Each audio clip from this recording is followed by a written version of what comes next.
आपला समाज विकास विभाग मार्फत वेगवेगळ्या जे उपक्रम आहे ते आपण राबवतो। त्यामध्ये पर्टिक्युलरली डिसेबल्ड लोकांसाठी, दिव्यांगांसाठी आपण काही उपक्रम राबवतो आणि आपले जे ज्येष्ठ नागरिक किंवा इतर विल्नरेबल ग्रुप्स आहेत त्याच्यासाठी वेगवेगळे उपक्रम राबवतो। आपल्याकडे 2 निवारा केंद्र टिटवाळा आणि डोंबिवली या 2 ठिकाणी आतापर्यंत होते। आता एक तिसरा निवारा केंद्र आपण कल्याण येथे या माध्यमातून स्थापन केलेला आहे। सोबतच यावर्षी आपण एक सीनियर सिटीजन्स जे भेगर आहेत त्यांच्यासाठी एक वृद्धाश्रम करण्याचा या ठिकाणी नियोजन केलेला आहे आणि एक वर्किंग विमेन हॉस्टेल करण्याचा यावर्षी नियोजन केलेलं आहे, जेणेकरून we will be able to address या संवेदनशील आणि वल्नरेबल ग्रुप्सच्या स्पेसिफिक नीड्स आहेत, त्यांचे स्पेसिफिक गरजा आहेत, त्यांना आपण ॲड्रेस करू शकू। कल्याण डोंबिवली महानगरपालिकामध्ये जो पाण्याचा कोटा आपल्याकडे मंजूर आहे तो कंपेअर्ड टू आपली नीड फार कमी आहे। आज रोजी आपल्याला जवळपास 450 MLDचा कोटा मंजूर आहे। त्यामध्ये 27 गावांसाठी 105 MLD MIDC मार्फत पुरवला जातो आणि उर्वरित आपल्याला 12वी डॅम मधनं आणि कालू डॅम मधनं आपल्याला कोटा मंजूर आहे।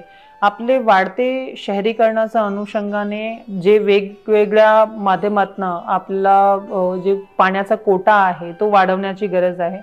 त्यामध्ये एक आपल्याकडे नवीन डॅम कालू डॅम किंवा कुशिवली डॅम जे होणार आहे त्यामधनं आपल्याला उर्वरित वॉटर कोटाची मागणी आपण शासनाकडे केलेली आहे।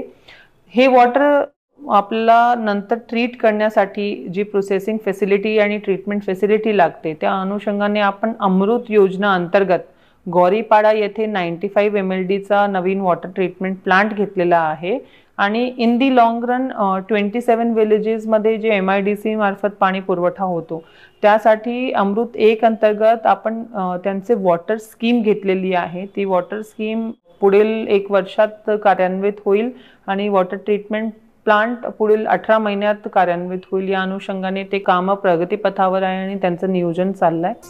सोबतच जे आपल्याकडे जुनी पाईपलाईन आहे ज्यामुळे आपल्याकडे बरेचशा ठिकाणी लिकेज किंवा वॉटर पाईपलाईन डॅमेजचे प्रॉब्लेम्स येतात, तर त्या ठिकाणी आपण नवीन प्लस जुने पाईपलाईनचं रेट्रोफिटिंग या काही गोष्टी पण अमृत अभियानाअंतर्गत घेतलेले आहे, जेणेकरून आपल्याला जो पाणी आहे तो उचलून व्यवस्थित ट्रीट करून शेवटच्या घटकापर्यंत प्रत्येक नागरिकांपर्यंत पुरेशा प्रमाणात प्रोव्हाइड करता येईल।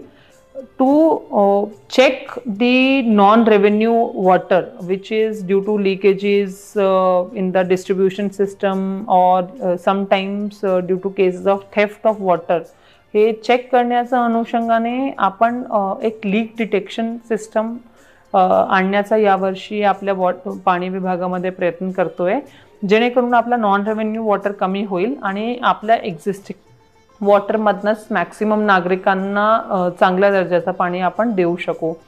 सोबतच आपल्या शहरामध्ये जेवढा पॉसिबल आहे तेवढा रेन वॉटर हार्वेस्टिंग स्ट्रक्चर्स वाढवण्याच्या दृष्टीने आपण एक अभियाना स्वरूपात नियोजन केलेलं आहे।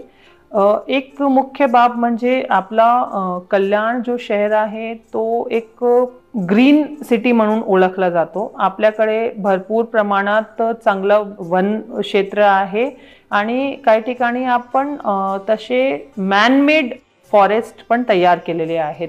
एक उदाहरण म्हणून आपण आंबिवलीचा आपला एक फॉरेस्ट तयार केला होता, त्या धर्तीवर आपण यावर्षी ग्रीन स्माइल प्रोजेक्ट हाती घेतलेला आहे आणि जवळपास 1 लाख झाडांचा लागवडीचा आपण कार्यक्रम यावर्षी करण्याचा एक संकल्प ठेवलेला आहे समोर आणि हे ग्रीनिंग ऑफ द सिटी करून जे आपल्याकडे क्लायमेट चेंजचे वेगवेगळे प्रकारचे प्रॉब्लेम समोर येतात त्यांना आपण एक तोंड देऊ शकतो, या अनुषंगाने आपण प्रयत्न करतोय।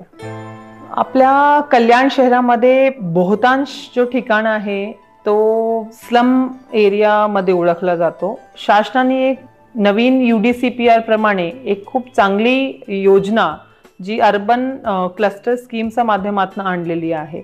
या स्कीम अंतर्गत या एरियाजमध्ये जे आयडेंटिफाईड आहे तिकडे आपण एक सर्वे करून तिकडे निश्चित जे बेनिफिशरीज आहेत त्यांची निश्चिती झाल्यानंतर त्यांना सर्वे स्कीम अंतर्गत रिडेव्हलपमेंटसाठी परवानगी देऊ शकतो। आणि या अनुषंगाने आपल्याकडे 3 ठिकाणी महानगरपालिकेमार्फत सर्वेचं काम सुरू आहे।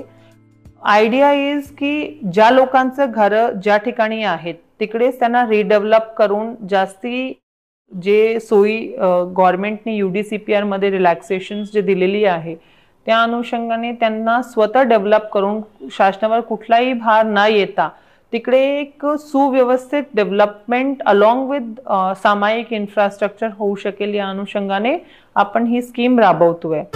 या स्कीम राबवत असताना एक महत्त्वाची बाब जी आपल्या महानगरपालिकेमध्ये आपल्या लक्षात आली की जो आपला टाउन प्लॅनिंग विभाग आहे त्याला ॲक्च्युली इंटिग्रेटेड फॅशनमध्ये सर्व डिपार्टमेंटशी जोडणं गरजेचं होता।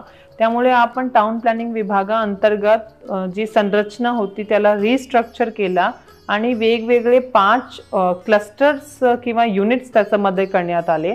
त्यामध्ये एक क्लस्टर सेल आहे, एक DP इम्प्लिमेंटेशन आहे, एक बिल्डिंग परमिशन आहे, एक लँड एक्विजिशनची बाब आहे, जेणेकरून आपले जे सर्व मोठे मोठे प्रोजेक्ट्स आहेत त्या मोठे प्रोजेक्ट्सना आपल्याला एक चांगल्या रीत्या वेग देता येईल।